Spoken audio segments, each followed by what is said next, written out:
ಸ್ನೇಹಿತರೆ ಎಲ್ರಿಗೂ ನಮಸ್ಕಾರ. ಪೊನ್ನಿಯಿನ್ ಸೆಲ್ವನ್ ಕನ್ನಡಿಗರ ಹೆಮ್ಮೆ ವಿಶೇಷ ಕಾರ್ಯಕ್ರಮಕ್ಕೆ ತಮಗೆಲ್ಲ ಸ್ವಾಗತ ಮಾಡ್ತಾ ಇದ್ದೀನಿ ಸ್ನೇಹಿತರೆ. ಹಿಂದಿನ ಸಂಚಿಕೆಯಲ್ಲಿ ಬ್ಯಾಟಲ್ ಆಫ್ ತಿರುಪ್ರಂಬಿಯಂ ವಾರ್ ಬಗ್ಗೆ ಒಂದು ರೀತಿ ಟೀಸರ್ ತರ ಎಕ್ಸ್ಪ್ಲೈನ್ ಮಾಡಿದ್ದೆ. ಆ ಒಂದು ಯುದ್ಧದಲ್ಲಿ ಕನ್ನಡಿಗರು ಹೆಮ್ಮೆ ಪಡುವಂತ ವಿಷಯ ಏನಿದೆ ಅನ್ನೋದ್ರ ಬಗ್ಗೆ ಮುಖ್ಯವಾಗಿ ಅದರಲ್ಲಿ ನಾನು ನಿಮಗೆ ತಿಳಿಸ್ಕೊಟ್ಟಿದ್ದೆ ಸ್ನೇಹಿತರೆ. ಒಂದು ವೇಳೆ ಬ್ಯಾಟಲ್ ಆಫ್ ತಿರುಪ್ರಂಬಿಯಂ ವಾರ್ ಅನ್ನೋ ಒಂದು ವಿಡಿಯೋ ಸಪರೇಟ್ ಆಗಿ ನಾನು ಏನು ಅಪ್ಲೋಡ್ ಮಾಡಿದ್ದೀನಿ ಆ ವಿಡಿಯೋದಲ್ಲಿ ಡೆಪ್ತ್ ಆಗಿ ಆ ಒಂದು ವಾರ್ ಬಗ್ಗೆ ಎಕ್ಸ್ಪ್ಲೈನ್ ಮಾಡ್ಕೊಟ್ಟಿದ್ದೀನಿ. ಒಂದು ವೇಳೆ ನಿಮ್ಮಲ್ಲಿ ಯಾರಾದರೂ ಆ ಒಂದು ವಿಡಿಯೋನ ನೋಡಿಲ್ಲ ಅಂದ್ರೆ ಬ್ಯಾಟಲ್ ಆಫ್ ತಿರುಪ್ರಂಬಿಯಂ ವಾರ್ ಅನ್ನೋ ಒಂದು ವಿಡಿಯೋ ಲಿಂಕ್ ಅನ್ನ ಇದೇ ವಿಡಿಯೋ ಡಿಸ್ಕ್ರಿಪ್ಷನ್ ಅಲ್ಲಿ ಕೊಟ್ಟಿದ್ದೀನಿ, ದಯವಿಟ್ಟು ನೋಡಿ ಸ್ನೇಹಿತರೆ. ಬಿಕಾಸ್ ಪೊನ್ನಿಯಿನ್ ಸೆಲ್ವನ್ ಕಥೆಯಲ್ಲಿ ಬಹಳ ಮುಖ್ಯವಾದಂತಹ ಪಾತ್ರ ವಹಿಸುತ್ತೆ ಈ ಒಂದು ಮಹಾಯುದ್ಧ. ಬಿಕಾಸ್ ಈ ಒಂದು ಯುದ್ಧ ನಡೀದೇ ಹೋಗಿದ್ದಿದ್ರೆ ಚೋಳ ಸಾಮ್ರಾಜ್ಯ ಮತ್ತೆ ಅಂದ್ರೆ ಅಳಿವಿನ ಅಂಚಿನಲ್ಲಿರ್ತಕ್ಕಂತಹ ಚೋಳ ಸಾಮ್ರಾಜ್ಯ ಮತ್ತೆ ಬಲಿಷ್ಠವಾಗಿ ಬೆಳೆದು ನಿಂತ್ಕೋತಾ ಇತ್ತಾ ಇಲ್ವಾ ಅನ್ನೋದೇ ಒಂದು ಡೌಟು. ಸೊ ಹೀಗಿರ್ಬೇಕಾದ್ರೆ ಈ ಒಂದು ಯುದ್ಧ ನಡೆದ ನಂತರ ಕಾಲಕ್ರಮೇಣ ಮತ್ತೊಂದು ಯುದ್ಧ ನಡೆಯುತ್ತೆ, ಅದೇ ತಕ್ಕೋಲಂ ಮಹಾಯುದ್ಧ ಅಂತ. ಈ ಒಂದು ತಕ್ಕೋಲಂ ಮಹಾಯುದ್ಧದಲ್ಲಿ ಕನ್ನಡಿಗರು ಹೆಮ್ಮೆ ಪಡುವಂತ ವಿಷಯ ಏನಿದೆ ಅನ್ನೋದ್ರ ಬಗ್ಗೆ ಈ ಒಂದು ಸಂಚಿಕೆಯಲ್ಲಿ ವಿಶೇಷ ಕಾರ್ಯಕ್ರಮದಲ್ಲಿ ನಾನು ನಿಮಗೆ ತಿಳಿಸ್ಕೊಡ್ತೀನಿ ಸ್ನೇಹಿತರೆ. ಇದು ಯಾತಕ್ಕೋಸ್ಕರ ವಿಶೇಷ ಕಾರ್ಯಕ್ರಮ? ಬಿಕಾಸ್ ಕನ್ನಡಿಗರು ಹೆಮ್ಮೆ ಪಡುವಂತ ವಿಷಯ ಏನೇನಿದೆ ಪೊನ್ನಿಯಿನ್ ಸೆಲ್ವನ್ ನಲ್ಲಿ ಅನ್ನೋದ್ರ ಬಗ್ಗೆ ನಾನು ನಿಮ್ಮ ಜೊತೆಗೆ ಚರ್ಚೆ ಮಾಡ್ತಾ ಇದ್ದೀನಿ ಸ್ನೇಹಿತರೆ. ಸೊ ಈ ಒಂದು ತಕ್ಕೋಲಂ ಮಹಾಯುದ್ಧ ಯಾವಾಗ ನಡೆಯುತ್ತೆ, ಯಾವ ಒಂದು ಕಾಲಘಟ್ಟದಲ್ಲಿ ನಡೆಯುತ್ತೆ ಅಂದ್ರೆ ಇದು 10ನೇ ಶತಮಾನದಲ್ಲಿ ನಡೆದಂತಹ ಮಹಾಯುದ್ಧ ಸ್ನೇಹಿತರೆ.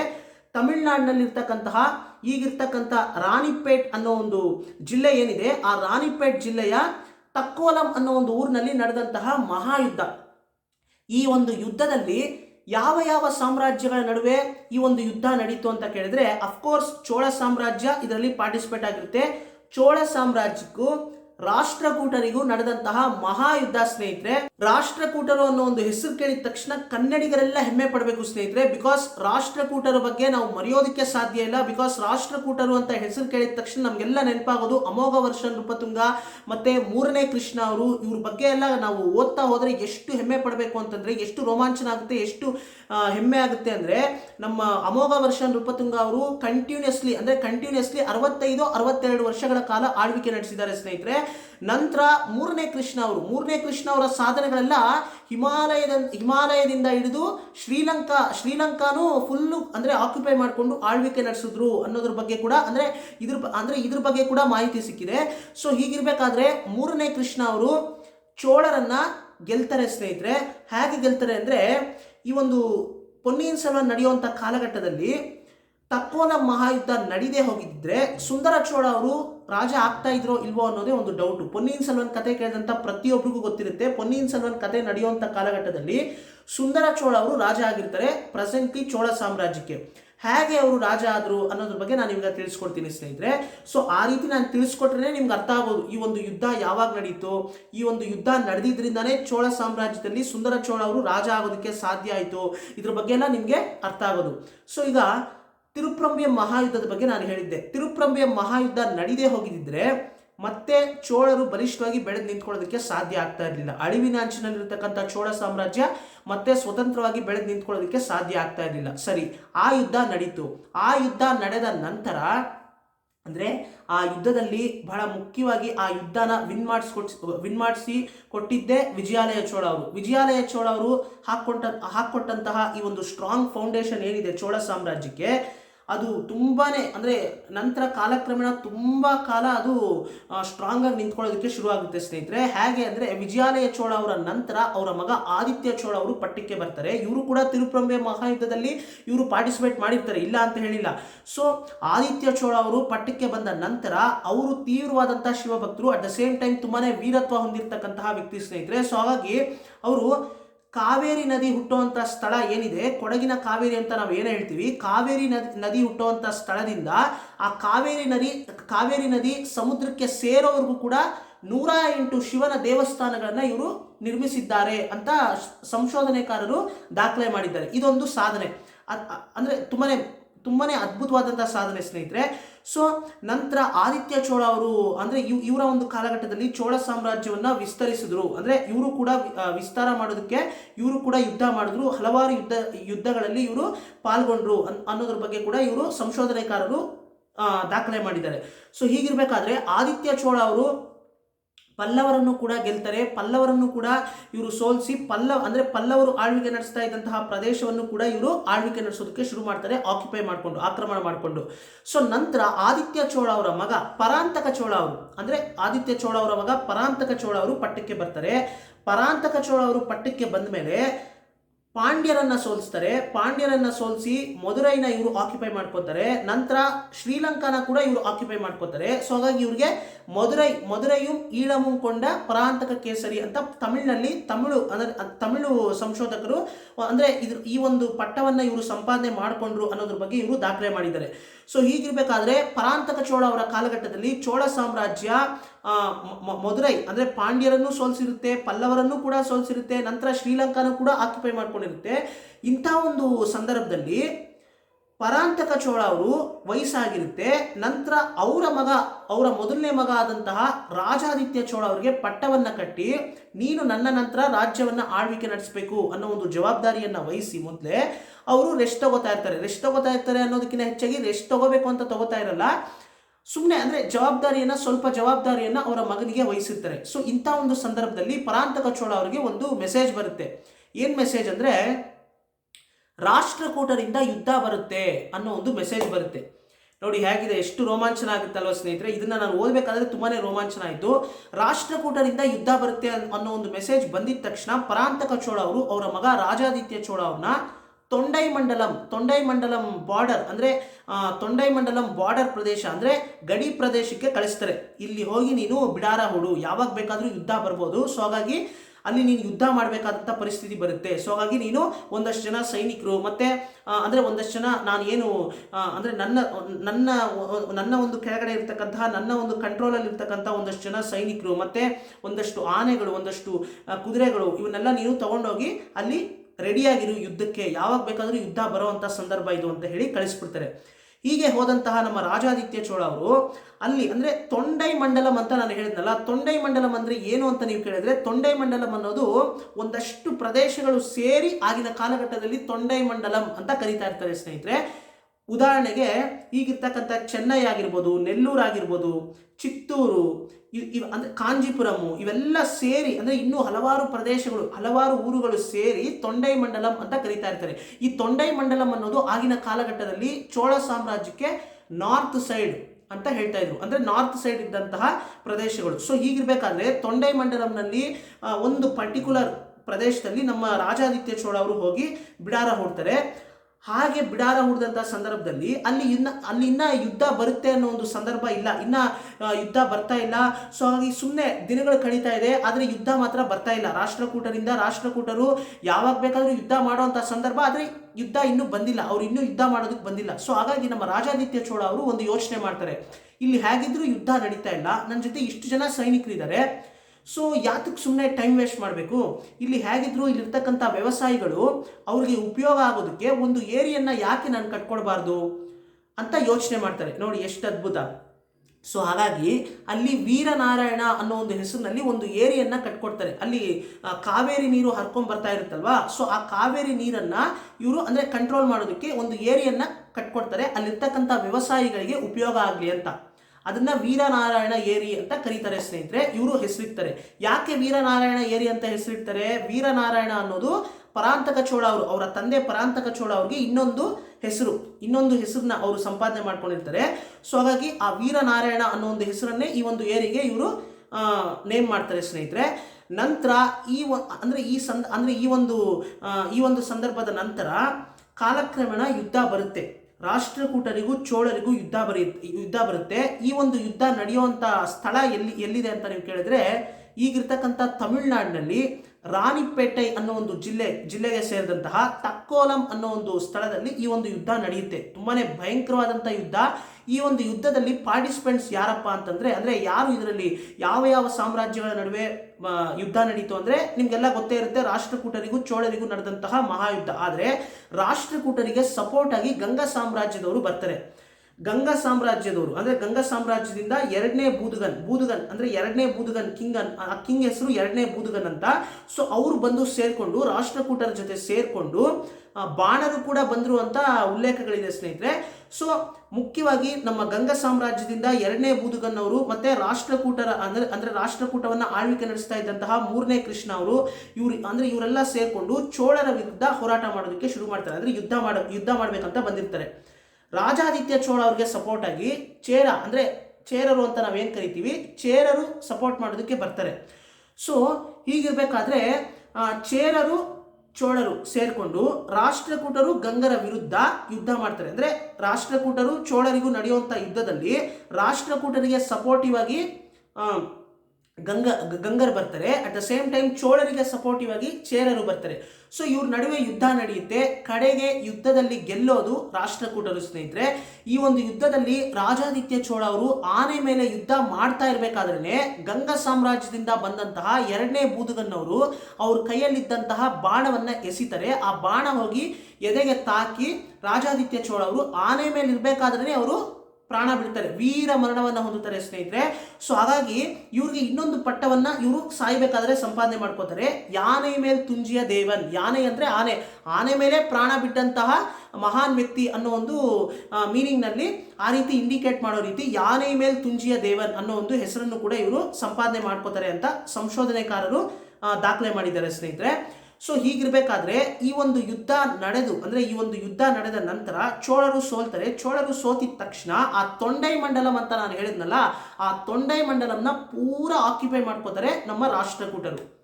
ತೊಂಡೈ ಮಂಡಲಂ ಅಂದ್ರೆ ಕಾಂಜಿಪುರಂ, ಚೆನ್ನೈ, ನೆಲ್ಲೂರು, ಚಿತ್ತೂರು, ಇನ್ನೂ ಹಲವಾರು ಪ್ರದೇಶಗಳು ಸೇರಿ ತೊಂಡೈ ಮಂಡಲಂ ಅಂತ ಹೇಳ್ತಾರೆ ಅಂತ ನಾನು ಇವಾಗ ನಿಮಗೆ ತಿಳಿಸ್ಕೊಟ್ಟಿದ್ದೆ. ಸೊ ಅದನ್ನೆಲ್ಲ ಫುಲ್ ಆಕ್ಯುಪೈ ಮಾಡ್ಕೋತಾರೆ ರಾಷ್ಟ್ರಕೂಟರು. ಅಂದ್ರೆ ಈಗ ನಮ್ಮ ಪರಾಂತಕ ಚೋಳ ಅವರು, ರಾಜಾದಿತ್ಯ ಚೋಳ ಅವರ ತಂದೆಗೆ ಈ ಒಂದು ಮೆಸೇಜ್ ಗೊತ್ತಾಗಿದ ತಕ್ಷಣ ಕೂಡಲೇ ಅವರಿಗೆ ತುಂಬಾನೇ ಬೇಜಾರಾಗುತ್ತೆ. ಅಟ್ ದ ಸೇಮ್ ಟೈಮ್ ಒಂದು ರೀತಿ ಹೆಮ್ಮೆ ಪಡ್ತಾರೆ, ನನ್ನ ಮಗ ವೀರಮರಣವನ್ನು ಹೊಂದಿದ್ದಾನೆ ಅನ್ನೋದ್ರ ಬಗ್ಗೆ ಹೆಮ್ಮೆ ಪಡ್ತಾರೆ. ಅಟ್ ದ ಸೇಮ್ ಟೈಮ್ ಅವ್ರಿಗೆ ತುಂಬಾನೇ ಬೇಜಾರಾಗುತ್ತೆ, ಇದೇನಿದು ತೊಂಡೈ ಮಂಡಲಂನ ಮತ್ತೆ ರಾಷ್ಟ್ರಕೂಟರು ಆಕ್ಯುಪೈ ಮಾಡ್ಕೊಂಡ್ರಲ್ಲ, ಏನ್ ಮಾಡೋದು ಅಂತ ಅವರಿಗೆ ಒಂದು ರೀತಿ ಕನ್ಫ್ಯೂಷನ್ಸ್ ಅಲ್ಲಿ ಇರ್ತಾರೆ. ಸೊ ಹಾಗಾಗಿ ರಾಜಾದಿತ್ಯ ಚೋಳ ಅವರ ನಂತರ ಅಂದ್ರೆ ನನ್ನ ನಂತರ ಯಾರು ರಾಜ ಆಗ್ಬೇಕು ಅನ್ನೋ ಒಂದು ಕ್ವಶನ್ ಮಾರ್ಕ್ ಬಂದಾಗ ಪರಾಂತಕ ಚೋಳ ಅವರಿಗೆ ರಾಜಾದಿತ್ಯ ಚೋಳ ಅವರು ಮಾತ್ರ ಒಬ್ಬರೇ ಮಗ ಅಲ್ಲ, ಅವರಿಗೆ 4 ಜನ ಮಕ್ಕಳಿರ್ತಾರೆ. ಮೊದಲನೇ ಮಗ ರಾಜಾದಿತ್ಯ ಚೋಳ ಅವರು, ಎರಡನೇ ಮಗ ಗಂಧರಾದಿತ್ಯ ಚೋಳ ಅವರು, ಮೂರನೇ ಮಗ ಅರಿಂಜಯ ಚೋಳ ಅವರು, ಕೊನೆ ಮಗ ಉತ್ತಮಶೀಲಿ ಅಂತ. ಸೊ ಹೀಗಿರ್ಬೇಕಾದ್ರೆ ರಾಜಾದಿತ್ಯ ಚೋಳ ಅವರು ಈಗ ವೀರಮರಣವನ್ನ ಹೊಂದಿದ್ದಾರೆ ಯುದ್ಧದಲ್ಲಿ. ರಾಷ್ಟ್ರಕೂಟರ ಜೊತೆ ಮಾಡಿದಂತಹ ಯುದ್ಧದಲ್ಲಿ ವೀರಮರಣವನ್ನ ಹೊಂದುತ್ತಾರೆ. ನಂತರ ಅವರ ತಮ್ಮ ಗಂಧರಾದಿತ್ಯ ಚೋಳ ಅವರು ಈಗ ಇರ್ತಾರೆ. ಆ ಗಂಧರಾದಿತ್ಯ ಚೋಳ ಅವರಿಗೆ ರಾಜ್ಯದ ಮೇಲೆ ಮತ್ತೆ ಯುದ್ಧ ಮಾಡೋದ್ರಲ್ಲಿ ಯಾವುದ್ರ ಮೇಲೂ ಆಸಕ್ತಿ ಇರೋದಿಲ್ಲ. ಅವರಿಗೆ ಆಧ್ಯಾತ್ಮಿಕತೆ ಅಂದ್ರೆ ಆಧ್ಯಾತ್ಮ ಮತ್ತೆ ತೀವ್ರವಾದಂತಹ ಶಿವಭಕ್ತರು. ಸೊ ಹಾಗಾಗಿ ಇದು ಯಾವುದ್ರ ಮೇಲೂ ಆಸಕ್ತಿ ಇರೋದಿಲ್ಲ. ಆದ್ರೂ ಕೂಡ ಈಗ ಅನಿವಾರ್ಯ ಕಾರಣದಿಂದ ಅವರು ರಾಜ ಆಗ್ಲೇಬೇಕು ಅಂತ ಪರಾಂತಕ ಚೋಳ ಅವರು ಅವ್ರ ಹತ್ರ ಮಾತು ತಗೊಂಡು ನೀನು ರಾಜ ಆಗ್ಬೇಕು ಅಂತ ಹೇಳಿ ಅವರನ್ನ ರಾಜ ಮಾಡ್ಬಿಡ್ತಾರೆ. ಇವರು ರಾಜ ಆಗುವಂತ ಸಂದರ್ಭದಲ್ಲಿ, ಗಂಧರಾದಿತ್ಯ ಚೋಳ ಅವರು ರಾಜ ಆಗುವಂತ ಸಂದರ್ಭದಲ್ಲಿ ಇವ್ರಿಗೆ ಇನ್ನೂ ಮದುವೆ ಆಗಿರೋದಿಲ್ಲ. ಸೊ ಹಾಗಾಗಿ ನಿನ್ನ ನಂತರ ಅಂದ್ರೆ ಅವರು ಒಂದು ರೀತಿ ತೀವ್ರವಾದಂಥ ಶಿವಭಕ್ತರು. ಸೊ ಹಾಗಾಗಿ ನಾನು ಮದುವೆನೇ ಆಗೋದಿಲ್ಲ, ಅಷ್ಟೇ, ನಾನು ಮದುವೆ ಆಗಲ್ಲ, ನಾನು ತೀವ್ರವಾದಂಥ ಶಿವಭಕ್ತ, ನಾನು ಶಿವನಿಗೆ ಸಂಬಂಧಪಟ್ಟಂಥ ಸೇವೆಗಳನ್ನು ಅಂದರೆ ಶಿವನಿಗೆ ಸೇವೆ ಮಾಡ್ಕೊಂಡಿರ್ತೀನಿ, ಮತ್ತು ಶಿವನಿಗೆ ಸಂಬಂಧಪಟ್ಟಂಥ ಮಂತ್ರಗಳು, ತಮಿಳಿನಲ್ಲಿ ಏನಿರ್ತಕ್ಕಂಥ ಮಂತ್ರಗಳು ಏನು ಒಂದು ಪೊಯೆಟ್ಸು ಅಂದರೆ ಆ ಸುಂದರರ್, ಅಪ್ಪರರ್, ಸಮಂದರರ್ ಅಂತ ಏನು ಹೇಳ್ತಾರೆ, ನಾಯನ್ ಮಾರ್ಸ್ ಅಂತ ನೀವು ಕೇಳಿರ್ಬೋದು. ನಾಯನ್ ಮಾರ್ಸ್ ಅವರು ಬರೆದಿರ್ತಕ್ಕಂಥ ಒಂದು ತಮಿಳು ಮಂತ್ರಗಳನ್ನೆಲ್ಲ ನಾನು ಅದು ಎಲ್ಲೆಲ್ಲೋ ಅಂದರೆ ಬೇರೆ ಬೇರೆ ದೇವಸ್ಥಾನಗಳಲ್ಲೆಲ್ಲ ಇದೆಯಲ್ಲ ಅದನ್ನೆಲ್ಲ ನಾನು ಮತ್ತೆ ಅದನ್ನ ಕಲೆಕ್ಟ್ ಮಾಡಿ ಅದನ್ನ ಸಂಗ್ರಹಿಸಬೇಕು, ಮತ್ತೆ ಹೀಗೆ ಹಲವಾರು ಶಿವನಿಗೆ ಸಂಬಂಧಪಟ್ಟಂತಹ ಸೇವೆಯಲ್ಲಿ ನಾನು ನಿರತನಾಗಿರ್ತೀನಿ ಅಂತ ಅವರು ತೀರ್ಮಾನ ಮಾಡ್ಕೊಂಡಿರ್ತಾರೆ. ಸೊ ಹಾಗಾಗಿ ಮದುವೆ ಆಗಲ್ಲ ಅಂತ ಅನ್ಕೊಂಡಿರ್ತಾರೆ. ಬಟ್ ಕಾಲಕ್ರಮೇಣ ಏನಾಗುತ್ತೆ ಅಂದ್ರೆ ಇವರು ರಾಜ ಆದ ನಂತರ ಇವರು ಲೇಟರ್ ಪೀರಿಯಡ್ ನಲ್ಲಿ ಇವ್ರಿಗೆ ಅಂದ್ರೆ ಲೇಟರ್ ಪೀರಿಯಡ್ ಅಂದ್ರೆ ಇವ್ರಿಗೆ ಒಂದು 40 ವರ್ಷ ಮೇಲಾಗಿರುತ್ತೆ. ಆ ಒಂದು ಟೈಮ್ ನಲ್ಲಿ ಇವರು ಮದುವೆ ಆಗ್ಬಿಡ್ತಾರೆ. ಆದರೆ ಪರಾಂತಕ ಚೋಳ ಅವ್ರಿಗೆ ಇದ್ರ ಬಗ್ಗೆ ಗೊತ್ತಿರಲ್ಲ, ಇವರು ಮದುವೆ ಆಗ್ತಾರೆ ಅಂತ ಗೊತ್ತಿಲ್ವಲ್ಲ. ಸೊ ಹಾಗಾಗಿ ಗಂಧರಾದಿತ್ಯ ಚೋಳ ಅವ್ರಿಗೆ ಮದುವೆ ಆಗಿಲ್ಲ. ಸೊ ಹಾಗಾಗಿ ಇವರ ನಂತರ ಯಾರು ರಾಜ ಆಗಬೇಕು ಅನ್ನೋದ್ರ ಬಗ್ಗೆ ಇವರು ಮೊದಲೇ ಹೇಳ್ಬಿಡ್ತಾರೆ. ಪರಾಂತಕ ಚೋಳ ಅವರೇ ಹೇಳ್ಬಿಡ್ತಾರೆ, ನಿನ್ನ ನಂತರ ನಿನ್ನ ತಮ್ಮ ಅರಿಂಜಯ ಚೋಳನೇ ರಾಜ ಆಗಬೇಕು, ನಂತರ ಅವನ ಅರಿಂಜಯ ಚೋಳ ರಾಜ ಆಗಬೇಕು, ಅರಿಂಜಯ ಚೋಳಗೆ ಕಂಟಿನ್ಯೂಷನ್ ಆಗಿ ಅವ್ರ ಮಗ ರಾಜ ಆಗಲಿ, ಮತ್ತೆ ಅವ್ರ ಫ್ಯಾಮಿಲಿನೇ ರಾಜ ಹಾಕೊಂಡು ಹೋಗ್ಬೇಕು ಅಂತ ಇವರು ಮೊದಲೇ ಡಿಸೈಡ್ ಮಾಡ್ಬಿಟ್ಟು ಹೋಗ್ಬಿಡ್ತಾರೆ ಪರಾಂತಕ ಚೋಳ ಅವರು. ಹೀಗಿರ್ಬೇಕಾದ್ರೆ ನೋಡಿ ಹೇಗಿದೆ ವಿಧಿಯಾಟ ಅನ್ನೋದು. ಇದನ್ನೇ ರಾಜಾದಿತ್ಯ ಚೋಳ ಅವರು ಯುದ್ಧದಲ್ಲಿ ತೀರ್ಕೊಂಡ್ರು. ನಂತರ ಗಂಧರಾದಿತ್ಯ ಚೋಳ ಅವರು ಬಂದರು. ಗಂಧರಾದಿತ್ಯ ಚೋಳ ಅವರಿಗೆ ಅವರು ಮದುವೆ ಆಗಿಲ್ಲ, ಸೊ ಹಾಗಾಗಿ ಅವ್ರಿಗೆ ಮಕ್ಕಳಿರೋದಿಲ್ಲ. ಸೊ ಹಾಗಾಗಿ ಪರಾಂತಕ ಚೋಳ ಅವ್ರು ಏನು ಮಾಡ್ತಾರೆ, ನೀನು ಹೇಗಿದ್ರು ಮದುವೆ ಆಗಿಲ್ಲ, ಸೊ ಹಾಗಾಗಿ ನಿನ್ನ ತಮ್ಮ ಅರಿಂಜೆಯ ಚೋಳನೇ ಬರಬೇಕು, ನಂತರ ಅವರ ಫ್ಯಾಮಿಲಿನೇ ಮುಂದೆ ರಾಜ ಆಗ್ತಾ ಹೋಗಬೇಕು ಅಂತ ಅವರು ರೂಲ್ಸ್ ಹಾಕ್ಬಿಟ್ಟು ಹೋಗ್ಬಿಡ್ತಾರೆ. ಇದಕ್ಕೆ ಅವರು ಕೂಡ ಒಪ್ತಾರೆ, ಗಂಧರಾದಿತ್ಯ ಚೋಳ ಅವರು ಕೂಡ ಒಪ್ತಾರೆ. ನಂತರ ಗಂಧರಾದಿತ್ಯ ಚೋಳ ಅವರಿಗೆ ಅನ್ಎಕ್ಸ್ಪೆಕ್ಟೆಡ್ ಆಗಿ ಮದುವೆ ಆಗುತ್ತೆ. ಮದುವೆ ಆದ ನಂತರ ಅವ್ರಿಗೆ ಒಂದು ಗಂಡು ಮಗು ಆಗುತ್ತೆ. ಆ ಗಂಡು ಮಗುವಿನ ಹೆಸರು ಉತ್ತಮ ಚೋಳ ಅಂತ ಲೇಟರ್ ಪೀರಿಯಡ್ನಲ್ಲಿ ಕರೀತಾರೆ. ಬಟ್ ಅವರು ಹುಟ್ಟಿದಾಗ ಅವ್ರಿಗೆ ಹೆಸರು ಮಧುರಾಂತಕ ಚೋಳ ಅಂತ ಅವ್ರಿಗೆ ನೇಮ್ ಮಾಡ್ತಾರೆ. ಸೊ ಹೀಗಿರ್ಬೇಕಾದ್ರೆ ಅವ್ರಿಗೆ ಮಗು ಆಗುತ್ತೆ. ನಂತರ ಅವ್ರಿಗೆ ಮಗು ಹುಟ್ಟಿ ಒಂದು ಕಾಲಕ್ರಮೇಣ ಸ್ವಲ್ಪ ಮಗು ಹುಟ್ಟಿ ಕೆಲವೇ ದಿನಗಳ ನಂತರ ಗಂಧರಾದಿತ್ಯ ಚೋಳ ಅವರು ತೀರೋಗ್ಬಿಡ್ತಾರೆ. ಗಂಧರಾದಿತ್ಯ ಚೋಳ ಅವರು ತೀರೋದ್ರೆ ಈಗ ಅವರ ಮಗ ಬರಬೇಕು ಪಟ್ಟಕ್ಕೆ ರೂಲ್ಸ್ ಪ್ರಕಾರ, ಆದರೆ ಅವರ ಮಗ ಸಣ್ಣ ಮಗು, ಸೊ ಅವರು ರಾಜ ಆಗೋದಕ್ಕೆ ಸಾಧ್ಯ ಆಗೋದಿಲ್ಲ. ಸೊ ಹಾಗಾಗಿ ಗಂಧರಾದಿತ್ಯ ಚೋಳ ಅವರ ತಮ್ಮ ಅರಿಂಜೆಯ ಚೋಳ ಅವರು ಪಟ್ಟಕ್ಕೆ ಬರ್ತಾರೆ. ಈ ಅರಿಂಜೆಯ ಚೋಳ ಅವ್ರಿಗೆ ಒಬ್ಬ ಮಗ ಇದ್ದಾರೆ. ಆ ಮಗನ ಹೆಸರೇ ಸುಂದರ ಚೋಳ ಅವರು. ಸೊ ಹೀಗಿರ್ಬೇಕಾದ್ರೆ ಅರಿಂಜೆಯ ಚೋಳ ಅವರು ಪಟ್ಟಕ್ಕೆ ಬಂದು ಒಂದೇ ವರ್ಷಕ್ಕೆ ಅವರು ಕೂಡ ತೀರ್ಕೊಂಡ್ಬಿಡ್ತಾರೆ. ವಿಧಿ ನೋಡಿ ಹೇಗಿದೆ.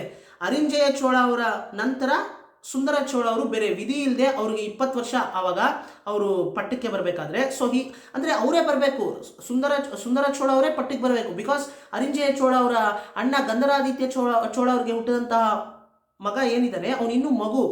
ಗಂಧರಾದಿತ್ಯ ಚೋಳ ಅವರು ತೀರ್ಕೊಂಡಿದ ತಕ್ಷಣ ಅವ್ರು ಇನ್ನೂ ಮಗು ಅಂತಾನೆ. ಆ ಒಂದು ಕಾರಣದಿಂದ ಅರಿಂಜೆಯ ಚೋಳ ಅವರು ಪಟ್ಟಕ್ಕೆ ಬರ್ತಾರೆ. ಅವ್ರು ಪಟ್ಟಕ್ಕೆ ಬಂದು ಅರಿಂಜೆಯ ಚೋಳ ಅವ್ರು ಪಟ್ಟಕ್ಕೆ ಬಂದು ಒಂದೇ ವರ್ಷಕ್ಕೆ ಅವರು ಕೂಡ ತೀರ್ಕೊಂಡ್ರೆ ಇವ್ರು ಇನ್ನೂ ಮಗುವಾಗೇ ಇರ್ತಾನಲ್ವಾ ಮಧುರಾಂತಕ ಚೋಳ ಅವರು. ಸೊ ಹಾಗಾಗಿ ಅವರು ರಾಜ್ಯವನ್ನು ಆಳ್ವಿಕೆ ನಡೆಸೋದಕ್ಕೆ ಸಾಧ್ಯ ಇಲ್ಲ ಅಂತ ಹೇಳಿ ಅರಿಂಜೆಯ ಚೋಳ ಅವರ ಮಗ ಸುಂದರ ಚೋಳ ಅವರು ಬರ್ತಾರೆ. ಸೊ ಈಗ ನಿಮ್ಗೆ ಒಂದು ಕ್ಲಾರಿಟಿ ಬಂತು ಅಂತ ಕಾಣಿಸುತ್ತೆ, ಹೇಗೆ ಸುಂದರ ಚೋಳ ಅವರು ರಾಜ ಆದ್ರು ಅನ್ನೋದ್ರ ಬಗ್ಗೆ ಕ್ಲಾರಿಟಿ ಬಂತು ಅಂತ ಕಾಣಿಸುತ್ತೆ. ವಿಜಯಾಲಯ ಚೋಳ ಅವರು ಒಂದು ಸ್ಟ್ರಾಂಗ್ ಫೌಂಡೇಶನ್ ಹಾಕೊಡ್ತಾರೆ ಚೋಳ ಸಾಮ್ರಾಜ್ಯಕ್ಕೆ. ವಿಜಯಾಲಯ ಚೋಳ ಅವರ ನಂತರ ಅವರ ಮಗ ಆದಿತ್ಯ ಚೋಳ ಅವರು ಬರ್ತಾರೆ. ಆದಿತ್ಯ ಚೋಳ ಅವರ ಮಗ ಪರಾಂತಕ ಚೋಳ ಅವರು ನಂತರ ಅವರು ಪಟ್ಟಕ್ಕೆ ಬರ್ತಾರೆ. ಪರಾಂತಕ ಚೋಳ ಅವರಿಗೆ 4 ಜನ ಮಕ್ಕಳು. ಮೊದಲನೇ ಮಗ ರಾಜಾದಿತ್ಯ ಚೋಳ ಅವರು, ಎರಡನೇ ಮಗ ಗಂಧರಾದಿತ್ಯ ಚೋಳ ಅವರು, ಮೂರನೇ ಮಗ ಅರಿಂಜೆಯ ಚೋಳ ಅವರು, 4ನೇ ಮಗ ಉತ್ತಮಶೀಲಿ ಅಂತ.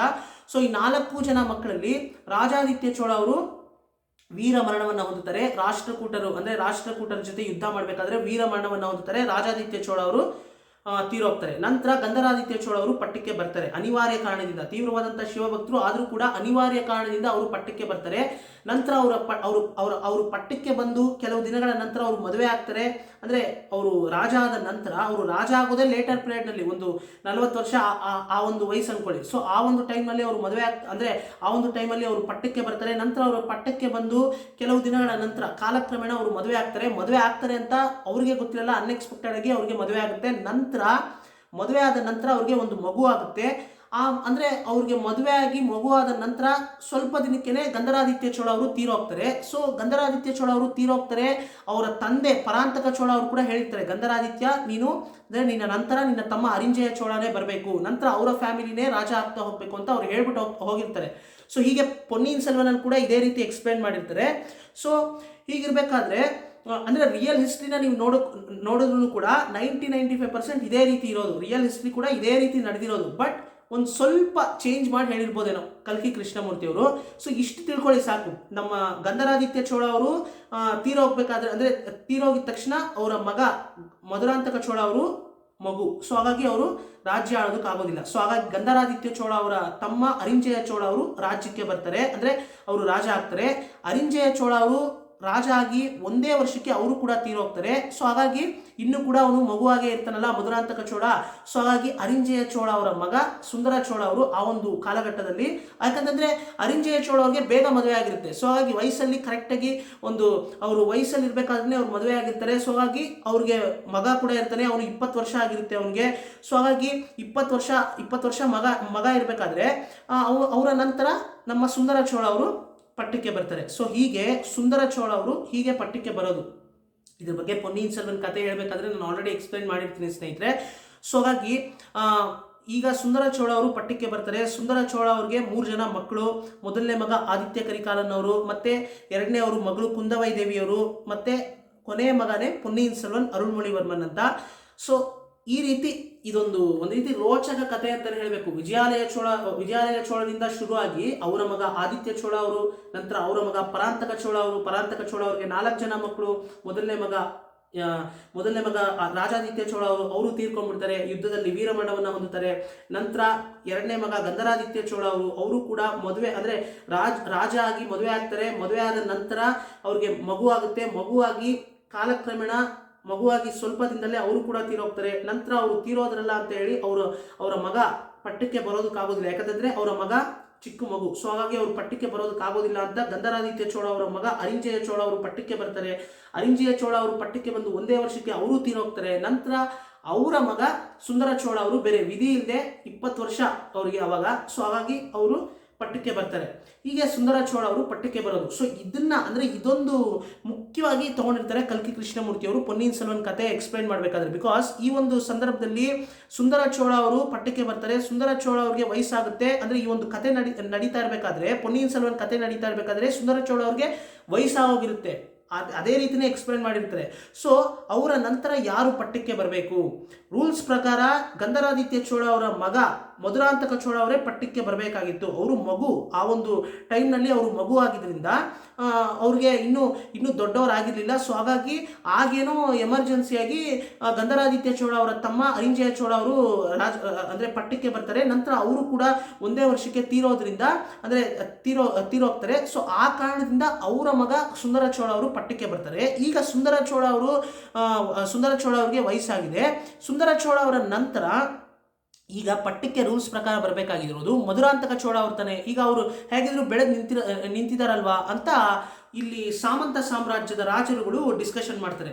ಹೀಗೆ ಎಕ್ಸ್ಪ್ಲೈನ್ ಮಾಡ್ತಾ ಹೋಗ್ತಾರೆ ಕಲ್ಕಿ ಕೃಷ್ಣಮೂರ್ತಿ ಅವರು. ಸೊ ಹೀಗಿರ್ಬೇಕಾದ್ರೆ ಅಂದ್ರೆ ಈ ಒಂದು ವಿಷಯ ಏನ್ ಹೇಳಿದೆ, ಇತಿಹಾಸದಲ್ಲಿ ನಡೆದಿರ್ತಕ್ಕಂಥ ಇದು ನೈಜ ಅಂದ್ರೆ ನಿಜವಾಗ್ಲೂ ನಡೆದಿರ್ತಕ್ಕಂಥ ಒಂದು ವಿಷಯ. ಸೊ ಈ ವಿಷಯವನ್ನ ಮೇನ್ ಬೇಸ್ ಆಗಿ ಇಟ್ಕೊಂಡು ನಮ್ಮ ಕಲ್ಕಿ ಕೃಷ್ಣಮೂರ್ತಿಯವರು ಇದಕ್ಕೆ ಒಂದಷ್ಟು ಕಲ್ಪನೆಗಳನ್ನು ಸೇರಿಸಿ, ಒಂದಷ್ಟು ಕಾಲ್ಪನಿಕ ಪಾತ್ರಗಳನ್ನು ಸೇರಿಸಿ ನಮ್ಮ ಕಲ್ಕಿ ಕೃಷ್ಣಮೂರ್ತಿಯವರು ಈ ಕಥೆಯನ್ನು ತಗೊಂಡೋಗ್ತಾರೆ. ಮುಖ್ಯವಾಗಿ ಈ ಒಂದು ಅಂದರೆ ಆದಿತ್ಯ ಕರಿಕಾಲನ್ ಅವರು ಇವಾಗ ತೊಂಡೈ ಮಂಡಲಂನ ರಾಷ್ಟ್ರಕೂಟರು ಆಕ್ಯುಪೈ ಮಾಡಿಕೊಂಡ್ರು ಅಂತ ನಾನು ಹೇಳಿದೆ. ಆದರೆ ತೊಂಡೈ ಮಂಡಲಂನ ರಾಷ್ಟ್ರಕೂಟರು ಆಕ್ಯುಪೈ ಮಾಡಿಕೊಂಡ ನಂತರ ಆದಿತ್ಯ ಕರಿಕಾಲನ್ ಅವರು ಮತ್ತೆ ಯಾವಾಗ ಯುವರಾಜ ಪಟ್ಟವನ್ನು ಸ್ವೀಕರಿಸ್ತಾರೋ, ಸುಂದರ ಚೋಳ ಅವರು ಯಾವಾಗ ಆದಿತ್ಯ ಕರಿಕಾಲನ್ಗೆ ವೀರಪಾಂಡ್ಯನವರ ತಲೆಯನ್ನು ಕತ್ತರಿಸಿ ತಂದಂತಹ ಆದಿತ್ಯ ಕರಿಕಾಲನ್ಗೆ ಯಾವಾಗ ಒಂದು ಯುವರಾಜ ಪಟ್ಟವನ್ನು ಕೊಡ್ತಾರೋ, ನಂತರ ಆದಿತ್ಯ ಕರಿಕಾಲನ್ ಅವರು ಮತ್ತೆ ರಾಷ್ಟ್ರಕೂಟರ ಮೇಲೆ ಅಂದ್ರೆ ಯುದ್ಧ ಮಾಡಿ ಮತ್ತೆ ಆ ಒಂದು ತೊಂಡೈ ಮಂಡಲಂನ ಮತ್ತೆ ಆಕ್ಯುಪೈ ಮಾಡ್ಕೋತಾರೆ ನಮ್ಮ ಆದಿತ್ಯ ಕರಿಕಾಲನ್ ಅವರು. ಸೊ ಹಾಗಾಗಿ ಆದಿತ್ಯ ಕರಿಕಾಲನ್ ಅವರ ಕಾಲಘಟ್ಟದಲ್ಲಿ ತೊಂಡೈ ಮಂಡಲಂ ಪೂರಾ ಚೋಳರ ಕಂಟ್ರೋಲಿಗೆ ಬರುತ್ತೆ ಆದಿತ್ಯ ಕರಿಕಾಲನ್ ಅವರ ಕಾರಣದಿಂದ. ಆದಿತ್ಯ ಕರಿಕಾಲನ್ ಅವರು ಅಷ್ಟು ವೀರತ್ವ ಹೊಂದಿರ್ತಾರೆ ಸ್ನೇಹಿತರೆ. ಸೊ ರಾಷ್ಟ್ರಕೂಟರು ಪರಾಂತಕ ಚೋಳ ಅವರ ಕಾಲಘಟ್ಟದಲ್ಲಿ ರಾಜಾದಿತ್ಯ ಚೋಳ ಅವ್ರನ್ನ ಸೋಲಿಸಿ ತೊಂಡೈ ಮಂಡಲಂನ ಅವರು ಆಕ್ಯುಪೈ ಮಾಡ್ಕೊಂಡಿರ್ತಾರೆ. ನಂತರ ಆದಿತ್ಯ ಕರಿಕಾಲನ್ ಅವರ ಕಾಲಘಟ್ಟದಲ್ಲಿ ಮತ್ತೆ ಚೋಳರು ಅದನ್ನ ಆಕ್ಯುಪೈ ಮಾಡ್ಕೋತಾರೆ ಸ್ನೇಹಿತರೆ, ಅವರ ವಶಕ್ಕೆ ಪಡಿಸ್ಕೋತಾರೆ. ಹಾಗಾಗಿನೇ ಪೊನ್ನಿಯಿನ್ ಸೆಲ್ವನ್ ಕಥೆಯಲ್ಲಿ ಸ್ಟಾರ್ಟಿಂಗ್ ಅಲ್ಲಿ ನಾನು ನಿಮಗೆ ಎಕ್ಸ್ಪ್ಲೈನ್ ಮಾಡಬೇಕಾದ್ರೆ ಹೇಳೋದು, ಕಾಂಜಿಪುರಂನಲ್ಲಿ ನಮ್ಮ ಆದಿತ್ಯ ಕರಿಕಾಲನ್ ಅವರು ಕಮಾಂಡರ್ ಆಗಿ ಕೆಲಸ ಮಾಡ್ತಾ ಇದ್ದಾರೆ. ಯಾತಕ್ಕೋಸ್ಕರ ಕಾಂಜಿಪುರಂನಲ್ಲಿ ಅವರು ಕಮಾಂಡರ್ ಆಗಿ ಕೆಲಸ ಮಾಡ್ತಾ ಇರ್ತಾರೆ? ಬಿಕಾಸ್ ಅದು ಕೂಡ ಕಾಂಜಿಪುರಂ ಕೂಡ ತೊಂಡೈ ಮಂಡಲಂ ಅನ್ನೋ ಒಂದು ಹೆಸರೇನಿದೆ, ಒಂದಷ್ಟು ಪ್ರದೇಶಗಳನ್ನು ಸೇರಿಸಿ ತೊಂಡೈ ಮಂಡಲಂ ಅಂತ ಏನು ಹೇಳ್ತಾರೆ, ಆ ತೊಂಡೈ ಮಂಡಲಂಗೆ ಸೇರಿದಂಥ ಪ್ರದೇಶ ಕಾಂಜಿಪುರಂ ಕೂಡ. ಸೊ ಹಾಗಾಗಿ ಆ ಒಂದು ಕಾಂಜಿಪುರಂನಲ್ಲಿ ಯಾತಕ್ಕೋಸ್ಕರ ಅವರು ಕಮಾಂಡರ್ ಆಗಿ ಕೆಲಸ ಮಾಡ್ತಾ ಇರ್ತಾರೆ ಅಂದ್ರೆ, ಅಲ್ಲಿ ಯಾವಾಗ ಬೇಕಾದ್ರೂ ಮತ್ತೆ ರಾಷ್ಟ್ರಕೂಟರಿಂದ ಯುದ್ಧ ಬರುವಂತ ಒಂದು ಸಂದರ್ಭ. ಸೊ ಹಾಗಾಗಿನೇ ಆ ಒಂದು ಕಾರಣದಿಂದನೇ ಆದಿತ್ಯ ಕರಿಕಾಲನ್ ಅವರು ಕಾಂಜಿಪುರಂನಲ್ಲಿ ಇರ್ತಾರೆ. ನಂತರ ಅರುಣ್ಮೊಳಿವರ್ಮನ್ ಅವರು ಶ್ರೀಲಂಕಾದಲ್ಲಿ ಇರ್ತಾರೆ. ಅಲ್ಲೂ ಕೂಡ ಯಾವಾಗ ಬೇಕಾದ್ರೂ ಯುದ್ಧ ಬರುವಂತ ಒಂದು ಸಂದರ್ಭ. ಬಿಕಾಸ್ ಅಲ್ಲಿ ಅರ್ಧ ಶ್ರೀಲಂಕಾನ ಆಲ್ರೆಡಿ ಆಕ್ಯುಪೈ ಮಾಡ್ಕೊಂಡಿರ್ತಾರೆ ನಮ್ಮ ಪೊನ್ನಿಯಿನ್ ಸೆಲ್ವನ್ ಅವರು. ಸೊ ಆಕ್ಯುಪೈ ಮಾಡ್ಕೊಂಡಿರ್ತಾರೆ. ಆದರೆ ಅಲ್ಲಿರ್ತಕ್ಕಂಥ ರಾಜ ತಪ್ಪಿಸ್ಕೊಂಡು ಹೋಗಿ ಎಲ್ಲೋ ಒಂದು ಗುಡ್ಡಗಾಡು ಪ್ರದೇಶ ಅಂದ್ರೆ ಬೆಟ್ಟ ಗುಡ್ಡಗಳ ನಡುವೆ ಇರ್ತಕ್ಕಂಥ ಯಾವುದೋ ಒಂದು ಗುಹೆಯಲ್ಲಿ ಸೇರ್ಕೊಂಡು ಇನ್ನೂ ಒಂದಷ್ಟು ಜನ ಸೈನಿಕರನ್ನ ಸೇರಿಸ್ತಾ ಇದ್ದಾರೆ. ಯಾವಾಗ ಬೇಕಾದ್ರೂ ಯುದ್ಧ ಮಾಡ್ಬೋದು ಅವನು ಅನ್ನೋ ಒಂದು ನ್ಯೂಸ್ ಏನು ಕೇಳ್ಪಟ್ಟಿರ್ತಾರೆ. ಸೊ ಹಾಗಾಗಿ ನಮ್ಮ ಪೊನ್ನಿಯಿನ್ ಸೆಲ್ವನ್ ಅವರು ಯಾವಾಗ ಬೇಕಾದ್ರೂ ಯುದ್ಧ ಬರ್ಬೋದು ಇಲ್ಲಿ ಅಂತ ಹೇಳಿ ನಮ್ಮ ಪೊನ್ನಿಯಿನ್ ಸೆಲ್ವನ್ ಅವರು ಮತ್ತೆ ಕೊಡುಂಬಾಳೂರು ಪೆರಿಯವೇಳಾರ್ ಅವರು ಅಲ್ಲಿ ಕಮಾಂಡರ್ ಆಗಿ ಅವರು ಕೆಲಸ ಮಾಡ್ತಾ ಇರ್ತಾರೆ. ಸೇನಾಧಿಪತಿ ಕೊಡುಂಬಾಳೂರು ಪೆರಿಯವೇಳಾರ್ ಅವರ ಕಂಟ್ರೋಲಲ್ಲಿ ಅವರು ಕಮಾಂಡರ್ ಆಗಿ ಕೆಲಸ ಮಾಡ್ತಾ ಇರ್ತಾರೆ. ಸೊ ಈ ವಿಷಯಗಳೆಲ್ಲ ಯಾಕೆ ಹೇಳಿದೆ ಅಂದ್ರೆ, ಈ ವಿಷಯಗಳೆಲ್ಲ ಬೇಸಾಗಿ ಇಟ್ಕೊಂಡೆ ಈ ಒಂದು ಕಥೆಯನ್ನ ತಗೊಂಡೋಗ್ತಾರೆ ನಮ್ಮ ಕಲ್ಕಿ ಕೃಷ್ಣಮೂರ್ತಿ ಅವರು. 5 ಭಾಗಗಳ ಕಥೆಯನ್ನ ಬರೀತಾರೆ ಅಂದ್ರೆ, ಇಷ್ಟೆಲ್ಲ ವಿಷಯಗಳು, ಇಷ್ಟೆಲ್ಲ ಟ್ವಿಸ್ಟ್ ಅಂಡ್ ಟರ್ನ್ಸ್ ಇರ್ತಕ್ಕಂಥ ಘಟನೆಗಳು ಏನು ನಡೆದಿದೆ, ಈ ಘಟನೆಗಳನ್ನ ಆಧಾರವಾಗಿ ಇಟ್ಕೊಂಡೇ ನಮ್ಮ ಕಲ್ಕಿ ಕೃಷ್ಣಮೂರ್ತಿ ಅವರು ಈ ಕಥೆಯಲ್ಲಿ ಅವರ ಕಲ್ಪನೆಯನ್ನು ಮಿಶ್ರಣಗೊಳಿಸಿ ಒಂದಷ್ಟು ಕಾಲ್ಪನಿಕ ಪಾತ್ರಗಳನ್ನ ಸೇರಿಸಿ ಈ ಕಥೆಯನ್ನು ತಗೊಂಡೋಗ್ತಾರೆ. 5 ಭಾಗಗಳಲ್ಲಿ ಬರೆದಿರ್ತಕ್ಕಂಥ ಸಾಗರದಂತಹ ಕತೆ. ಇದರಲ್ಲಿ ಇನ್ನೂ ಹಲವಾರು ವಿಷಯಗಳು ನಾವು ಹೇಳ್ತಾ ಹೋಗ್ಬೋದು. ರಾಷ್ಟ್ರಕೂಟರ ಬಗ್ಗೆ ನಾನು ಹೇಳಬೇಕಾದ್ರೆ ತುಂಬಾನೇ ಅಂದರೆ ಕನ್ನಡಿಗರು ಹೆಮ್ಮೆ ಪಡಬೇಕು. ಬಿಕಾಸ್ ಆಗಿನ ಕಾಲಘಟ್ಟದಲ್ಲಿ ರಾಷ್ಟ್ರಕೂಟರು ಒಂದು ದೊಡ್ಡ ಕಾಂಪಿಟೇಷನ್, ಅಂದರೆ ಚೋಳ ಸಾಮ್ರಾಜ್ಯಕ್ಕೆ ಒಂದು ಕಾಂಪಿಟೇಷನ್ ಅಂತ ಹೇಳಬೇಕು. ಇದರಿಂದ ಹಲವಾರು ವಿಷಯಗಳು ಇನ್ನೂ ಡಿಸ್ಕಷನ್ ಮಾಡೋದಕ್ಕೆ ಸುಮಾರಿದೆ ಸ್ನೇಹಿತರೆ. ಬಟ್ ರಾಷ್ಟ್ರಕೂಟರು ಅಂತ ಹೇಳಿದ ತಕ್ಷಣ 3ನೇ ಕೃಷ್ಣ ಅವರ ಕಾಲಘಟ್ಟದಲ್ಲಿ ತೊಂಡೈಮಂಡಲಂನ ಇವರು ಆಕ್ಯುಪೈ ಮಾಡ್ಕೋತಾರೆ ರಾಷ್ಟ್ರಕೂಟರು. ಮತ್ತೆ ಆದಿತ್ಯ ಕರಿಕಾಲನ್ ಅವರ ಕಾಲಘಟ್ಟದಲ್ಲಿ ಮತ್ತೆ ಅವರು ತೊಂಡೈಮಂಡಲಂನ ಮತ್ತೆ ಇವರು ಚೋಳರು ಆಕ್ಯುಪೈ ಮಾಡ್ಕೊಂಡ್ಬಿಡ್ತಾರೆ. ಸೊ ಹೀಗೆ ನಡೀತಾ ಇರುತ್ತೆ. ನಂತರ ಆದಿತ್ಯ ಕರಿಕಾಲನ್ ಅವರು ತೊಂಡೈಮಂಡಲಂನ ಆಕ್ಯುಪೈ ಮಾಡ್ಕೋತಾರೆ. ನಂತರ ರಾಷ್ಟ್ರಕೂಟರು ಮತ್ತೆ ಅದನ್ನು ಆಕ್ಯುಪೈ ಮಾಡ್ಕೊಳ್ಳೋದಕ್ಕೆ ಸಾಧ್ಯ ಆಗೋದಿಲ್ಲ ಸ್ನೇಹಿತರೆ. ಸೊ ಹೀಗಿರಬೇಕಾದ್ರೆ 3ನೇ ಕೃಷ್ಣ ಅವ್ರ ಬಗ್ಗೆ ಹೇಳಬೇಕು ಅಂತಂದರೆ ಅವ್ರ ಬಗ್ಗೆ ಎಷ್ಟು ಸಾಧನೆಗಳಿದೆ ಅಂದರೆ, ಒಂದು ದಾನ ನಾಡಿನ ಅರಸ ಒಂದು ಇನ್ಸ್ಕ್ರಿಪ್ಷನಲ್ಲಿ ಅವರು ಬರೆಸಿದಾರಂತೆ. ಏನು ಒಂದು ದಾನ ನಾಡಿನ ಅರಸ ಈ ಒಂದು 3ನೇ ಕೃಷ್ಣ ಅವ್ರ ಬಗ್ಗೆ ಒಂದು ಇನ್ಸ್ಕ್ರಿಪ್ಷನ್ ಬರೆಸಿರುವಂಥ ಒಂದು ಇನ್ಸ್ಕ್ರಿಪ್ಷನ್ ಸಿಕ್ಕಿದೆ ಸಂಶೋಧನೆಕಾರರಿಗೆ. ಆ ಇನ್ಸ್ಕ್ರಿಪ್ಷನ್ ಪ್ರಕಾರ ನೋಡೋದಾದರೆ 3ನೇ ಕೃಷ್ಣ ಅವರು ಒಂದು ಕಾಲಘಟ್ಟದಲ್ಲಿ ಹಿಮಾಲಯದಿಂದ ಹಿಡಿದು ಶ್ರೀಲಂಕಾ ಅವರಿಗೆ ಆಕ್ಯುಪೈ ಮಾಡ್ಕೊಂಡಿದ್ರು ಅಂತ ಇನ್ಫಾರ್ಮೇಷನ್ ಬರುತ್ತೆ. ಅಟ್ ದ ಸೇಮ್ ಟೈಮ್ ಇವರು ತುಂಬಾ ವೀರತ್ವ ಹೊಂದಿರೋರು. At the same time the best administrator ಸ್ನೇಹಿತರೆ 3ನೇ ಕೃಷ್ಣ ಅವರು. ನಂತರ ಇವರ ಒಂದು ಟೈಮ್ ಪೀರಿಯಡ್ನಲ್ಲಿ ರಾಷ್ಟ್ರಕೂಟ ಸಾಮ್ರಾಜ್ಯ ಮತ್ತೆ ವೀಕಲ್ಲಿರ್ತಕ್ಕಂಥ ರಾಷ್ಟ್ರಕೂಟ ಸಾಮ್ರಾಜ್ಯ ಮತ್ತೆ ಸ್ಟ್ರಾಂಗು ಅಂದರೆ ಮಾನ್ಯಕೇಟ ಅನ್ನೋ ಒಂದು ಅಂದರೆ ಮಾನ್ಯಕೇಟನ ರಾಜಧಾನಿಯನ್ನಾಗಿ ಮಾಡಿಕೊಂಡು ರಾಷ್ಟ್ರಕೂಟರು ಆಳ್ವಿಕೆ ನಡೆಸ್ತಾ ಇರ್ತಾರೆ, ಎಲ್ರಿಗೂ ಗೊತ್ತೇ ಇರುತ್ತೆ. ಸೊ ರಾಷ್ಟ್ರಕೂಟರು ಮತ್ತೆ ಸ್ಟ್ರಾಂಗ್ ಆಗೋದಕ್ಕೆ ಕಾರಣನೇ 3ನೇ ಕೃಷ್ಣ ಅವರು. ವೀಕ್ ಆಗಿರ್ತಕ್ಕಂಥ ರಾಷ್ಟ್ರಕೂಟ ಸಾಮ್ರಾಜ್ಯವನ್ನ ಮತ್ತೆ ಸ್ಟ್ರಾಂಗ್ ಆಗಿ ಮಾಡಿದ್ದೆ ನಮ್ಮ 3ನೇ ಕೃಷ್ಣ ಅವರು. ನಂತರ ಇವರು ಸಾಹಿತ್ಯಕ್ಕೂ ಕೂಡ ಕನ್ನಡ ಸಾಹಿತ್ಯಕ್ಕೆ ತುಂಬಾ ಮುಖ್ಯತ್ವವನ್ನು ಕೊಡ್ತಾರೆ ಸ್ನೇಹಿತರೆ ಇವರ ಒಂದು ಟೈಮ್ ಪೀರಿಯಡ್ನಲ್ಲಿ. ಉದಾಹರಣೆಗೆ ಶಾಂತಿ ಪುರಾಣವನ್ನು ಬರೆದಂತಹ ಶ್ರೀ ಪೊನ್ನ ಕವಿ ಬಗ್ಗೆ ನೀವು ಕೇಳಿರ್ತೀರ ಸ್ನೇಹಿತರೆ. ಕನ್ನಡಿಗರೆಲ್ಲ ಹೆಮ್ಮೆ ಪಡುವಂಥ ವಿಷಯ. ರನ್ನ, ಪೊನ್ನ, ಜನ್ನ ಇವ್ರ ಬಗ್ಗೆ ಎಲ್ಲ ಕೇಳಿರ್ತೀರ. ಸೊ ಪೊನ್ನ ಅವರು ಬರೆದಂತಹ ಶಾಂತಿ ಪುರಾಣ ಇವರ ಒಂದು ಟೈಮ್ ಪೀರಿಯಡ್ನಲ್ಲೇ ಬರೆದಿದ್ದು. ಹೀಗೆ ಹಲವಾರು ವಿಷಯಗಳು ನಾವು ಚರಿತ್ರೆಯಲ್ಲಿ ನಾವು ಹುಡುಕ್ತಾ ಹೋದರೆ ಈ ಒಂದು ಪೊನ್ನಿಯಿನ್ ಸೆಲ್ವನ್ ಕತೆ ಏನಿದೆ, ಈ ಪೊನ್ನಿಯಿನ್ ಸೆಲ್ವನ್ ಕತೆ ಹಿಂದ್ಗಡೆ ಏನೇನಿದೆ ಅಂತ ನಾನು ಅಂದರೆ ಐತಿಹಾಸಿಕ ಹಿನ್ನೆಲೆ ಇರ್ತಕ್ಕಂಥ ಕತೆ ಆದ್ರಿಂದ ಐತಿಹಾಸಿಕ ಹಿನ್ನೆಲೆ ಅಂತಾರೆ. ಇದರಿಂದ ಏನೇನಿದೆ ಇತಿಹಾಸ, ನಿಜವಾಗ್ಲೂ ನಡೆದಿರ್ತಕ್ಕಂಥ ಇತಿಹಾಸ ಏನೇನಿದೆ ಅಂತ ನಾನು ಹುಡ್ಕೊಂಡು ಹೋದಾಗ ಇಷ್ಟೆಲ್ಲ ಅಂದರೆ ಒಂದು ರೀತಿ ಟ್ರಾವೆಲ್ ಮಾಡೋ ರೀತಿ ಆಗುತ್ತೆ ಸ್ನೇಹಿತರೆ. ಒಂದು ರೀತಿ ಎಲ್ಲೆಲ್ಲೋ ಕರ್ಕೊಂಡು ಹೋಗುತ್ತೆ. ಯಾಕಂತಂದರೆ ಇತಿಹಾಸ ಅಂದ್ರೇ ಹಾಗೆ ಒಂದು ರೀತಿ ಒಂದು ಸಾಮ್ರಾಜ್ಯದ ಬಗ್ಗೆ ತಿಳ್ಕೊಂಡ್ರೆ ಇನ್ನೊಂದು ಸಾಮ್ರಾಜ್ಯದ ಬಗ್ಗೆ ನಮಗೆ ತಿಳ್ಕೊಳ್ಳೋ ರೀತಿ ಆಗುತ್ತೆ. ಒಂದು ರೀತಿ ರಿಲೇಟೆಡ್, ಒಂದು ರೀತಿ ಹಂಗೆ ರಿಲೇಟೆಡ್ ಒಂದಕ್ಕೊಂದು ಕನೆಕ್ಟ್ ಆಗ್ತಾ ಅದು ಎಲ್ಲೆಲ್ಲೋ ಕರ್ಕೊಂಡು ಹೋಗುತ್ತೆ. ಸೊ ಅಂದರೆ ಇತಿಹಾಸ ಅನ್ನೋದು ಅದೊಂದು ಇತಿಹಾಸದಲ್ಲಿ ಅದೊಂದು ರೀತಿ ಒಂದು ಬೆಸ್ಟ್ ಅಂತಲೇ ಹೇಳಬೇಕು. ಅದೊಂದು ರೀತಿ ತುಂಬಾ ಇಂಟ್ರೆಸ್ಟ್ ಕ್ರಿಯೇಟ್ ಮಾಡುತ್ತೆ ಅಂತಲೇ ಹೇಳಬೇಕು. ಸೊ ಹೀಗೆ ಹಲವಾರು ಇತಿಹಾಸಕ್ಕೆ ಸಂಬಂಧಪಟ್ಟಂಥ ವಿಷಯಗಳ ಬಗ್ಗೆ ನಿಮ್ಮ ಜೊತೆಗೆ ನನಗೆ ಎಷ್ಟು ತಿಳಿದಿದೆಯೋ ನಿಮ್ಮ ಜೊತೆಗೆ ಹಂಚ್ಕೊಳ್ಳೋದಕ್ಕೆ ಪ್ರಯತ್ನ ಮಾಡ್ತೀನಿ. ಅಟ್ ದ ಸೇಮ್ ಟೈಮ್ ನೀವು ಕೂಡ ನಮ್ಮ ಪೂರ್ವಜರ ಇತಿಹಾಸವನ್ನು ಆದಷ್ಟು ದಿನಕ್ಕೆ ಒಂದು 10 ನಿಮಿಷ ತಿಳ್ಕೊಳ್ಳೋದಕ್ಕೆ ಪ್ರಯತ್ನ ಮಾಡಿ. ತಿಳ್ಕೊಂಡು ಈಗಿರ್ತಕ್ಕಂಥ ಯಂಗ್ಸ್ಟರ್ಸ್ಗೂ ಅಂದರೆ ನಿಮ್ಮ ಫ್ರೆಂಡ್ಸ್ ಆ್ಯಂಡ್ ರಿಲೇಟಿವ್ಸ್ ಜೊತೆ ಶೇರ್ ಮಾಡ್ಕೊಳ್ಳೋದಕ್ಕೆ ಪ್ರಯತ್ನ ಮಾಡಿ. ಯಾಕಂತಂದರೆ ನಮ್ಮ ಪೂರ್ವಜರ ಇತಿಹಾಸವನ್ನು ನಾವು ತಿಳ್ಕೊಂಡು ಮತ್ತೆ ಮುಂದಿನ ಪೀಳಿಗೆಗೂ ಅದನ್ನು ತಲುಪಿಸಬೇಕು. ಅದು ನಿಮ್ಮೆಲ್ಲರ ಕರ್ತವ್ಯ ಅಂತ ನಾನು ಭಾವಿಸ್ತೀನಿ ಸ್ನೇಹಿತರೆ. ಸೊ ಇದೇ ರೀತಿ ಹೆಚ್ಚು ಇತಿಹಾಸಕ್ಕೆ ಸಂಬಂಧಪಟ್ಟಂತ ವಿಷಯಗಳನ್ನ ಮಾತಾಡ್ತೀನಿ. ಮತ್ತೆ at the same time Ponniyin Selvan ಕಥೆಯನ್ನ ಕೇಳೋದನ್ನ ಮರಿಬೇಡಿ. ಬಿಕಾಸ್ ಸೆಪ್ಟೆಂಬರ್ 30ನೇ ತಾರೀಕು ಚಿತ್ರ ರಿಲೀಸ್ ಆಗ್ತಾ ಇದೆ. ಕನ್ನಡಿಗರು ಕೂಡ ಚಿತ್ರಮಂದಿರಕ್ಕೆ ಹೋಗಿ ಕನ್ನಡದಲ್ಲಿ ನೋಡಬೇಕಾದ್ರೆ ಯಾವುದೇ ಗೊಂದಲ ಕನ್ಫ್ಯೂಷನ್ಸ್ ಇಲ್ಲದೆ ಚಿತ್ರವನ್ನ ಎಂಜಾಯ್ ಮಾಡಬೇಕು ಅನ್ನೋ ಒಂದು ಉದ್ದೇಶದಿಂದ ನಾನು ಇದೇ ಯೂಟ್ಯೂಬ್ ಚಾನಲ್ ಅಲ್ಲಿ ತಮಿಳಿನಲ್ಲಿರ್ತಕ್ಕಂತಹ ಈ ಕಥೆಯನ್ನ ಓದಿ ಕನ್ನಡಿಗರಿಗೂ ತಲುಪಿಸಬೇಕು ಅಂತ ಸಂಚಿಕೆಗಳ ಮುಖಾಂತರ ಏನು ಅಪ್ಲೋಡ್ ಮಾಡಿದ್ದೀನಿ ಆ ಎಲ್ಲ ಸಂಚಿಕೆಗಳ ಪ್ಲೇಲಿಸ್ಟ್ ಲಿಂಕ್ ಅನ್ನ ಇದೇ ವಿಡಿಯೋ ಡಿಸ್ಕ್ರಿಪ್ಷನ್ ಅಲ್ಲಿ ಕೊಟ್ಟಿದ್ದೀನಿ. ಈಗ ಆಲ್ರೆಡಿ ಎಲ್ಲ ಅಂದ್ರೆ ಎಷ್ಟೋ ಕನ್ನಡಿಗರು ಈ ಒಂದು ಕಥೆಯನ್ನ ಕೇಳಿ ತುಂಬಾನೇ ಪ್ರೋತ್ಸಾಹ ಕೊಡ್ತಾ ಇದ್ದೀರಾ, ತುಂಬಾನೇ ಸಪೋರ್ಟ್ ಮಾಡ್ತಾ ಇದ್ದೀರಾ. ಕಮೆಂಟ್ಸ್ ಎಲ್ಲ ನಾನು ಓದ್ತಾ ಇದ್ದೀನಿ. ತುಂಬಾನೇ ಖುಷಿ ಆಗುತ್ತೆ ಸ್ನೇಹಿತರೆ, ತುಂಬಾನೇ ಹೆಮ್ಮೆ ಆಗುತ್ತೆ. ಸೊ ಇನ್ನೂ ಹೆಚ್ಚು ಜನ ಇದನ್ನ ಕೇಳಬೇಕು, ಅರ್ಥ ಮಾಡ್ಕೋಬೇಕು ಚಿತ್ರ ಬರೋಷ್ಟರಲ್ಲಿ ಅನ್ನೋದು ನನ್ನ ಆಸೆ. ಸೊ ಹಾಗಾಗಿ ಕನ್ನಡಿಗರಲ್ಲಿ ನಿಮ್ಮಲ್ಲಿ ಯಾರಾದರೂ ಇನ್ನೂ ಕೂಡ ಈ ಕಥೆಯನ್ನ ಕೇಳಿಲ್ಲ ಅಂದರೆ ದಯವಿಟ್ಟು ಕೇಳಿ ಅರ್ಥ ಮಾಡ್ಕೊಳ್ಳೋದಕ್ಕೆ ಪ್ರಯತ್ನ ಮಾಡಿ. ಅರ್ಥ ಆಗಿಲ್ಲ ಅಂದರೆ ನೀವು ಕಮೆಂಟ್ ಸೆಕ್ಷನಲ್ಲಿ ಕೇಳಿದರೆ ನಾನು ಅದಕ್ಕೆ ಉತ್ತರ ಕೊಡ್ತೀನಿ ಅಂತ ಹೇಳ್ತಾ ಒಳ್ಳೊಳ್ಳೆ ವಿಷಯಗಳನ್ನು ಮಾತಾಡೋಣ. ಪಾಸಿಟಿವ್ ಆಗಿರಿ, ಕಂಟಿನ್ಯೂಸ್ಲಿ ನಾಲೆಜ್ನಾಗ ಏನು ಮಾಡ್ತಾರೆ ಅಂತ ಹೇಳ್ತಾ ಎಲ್ರಿಗೂ ನಮಸ್ಕಾರ ಸ್ನೇಹಿತರೆ.